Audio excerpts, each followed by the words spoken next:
কেউ যদি 10 বার সূরা ইখলাস বা কুল হুয়াল্লাহ সূরা পাঠ করে, কয়বার? 10 বার, রাতে দিনে যে কোনো সময় 10 বার যদি কেউ কুল হুয়াল্লাহ সূরা পাঠ করে, আল্লাহর নবী সাল্লাল্লাহু আলাইহি সাল্লামের হাদিসে ওয়াদা রয়েছে আল্লাহ তাআলা ওই ব্যক্তির জন্য জান্নাতে একটা বিশাল প্রাসাদ নির্মাণ করবেন। দুনিয়ার কোনো প্রাসাদ না ভাই, পামজমারার প্রাসাদ না ভাই, এটা কোনো দুবাই বা পৃথিবীর কোনো গুরুত্বপূর্ণ জায়গার লোভনীয় কোনো আকর্ষণীয় কোনো জায়গার প্রাসাদ না ভাই, জান্নাতের প্রাসাদ।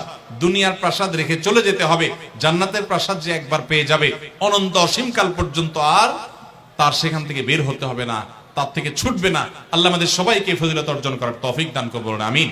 তাহলে সূরা ইখলাস 10 বার মাঝে মধ্যে পড়তে যদি আমরা চেষ্টা করি, পুরা সূরাটা একবার পড়তে 1 মিনিট সময় কিন্তু লাগে না। কুল হুয়াল্লাহু আহাদ আল্লাহুস সামাদ লাম ইয়ালিদ ওয়া লাম ইউলাদ ওয়া লাম ইয়াকুল লাহু কুফুয়ান আহাদ। কয় সেকেন্ড সময় লাগছে? 20 সেকেন্ড, 25 সেকেন্ড। আপনি চাইলে 1 মিনিটে 3 বার কুল হুয়াল্লাহ সূরা পড়তে পারেন, তার মানে 1 মিনিটে পুরো কোরআন খতম দেওয়ার সওয়াব আপনি লাভ করতে পারেন। তাহলে অবসর সময়গুলোতে আমরা মুখস্থ তো সবারই আছে, পড়ার চেষ্টা করব না ইনশাআল্লাহ। আল্লাহ আমাদের সবাইকে তৌফিক দান করুন।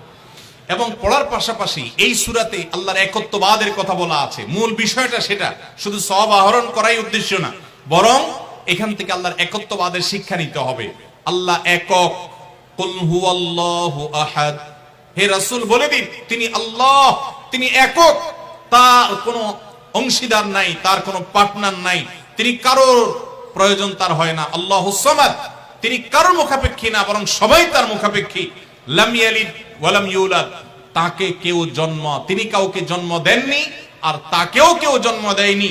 ওয়া লাম ইয়াকুল লাহু কুফুয়ান আহাদ, তার কোনো সমকক্ষ নাই।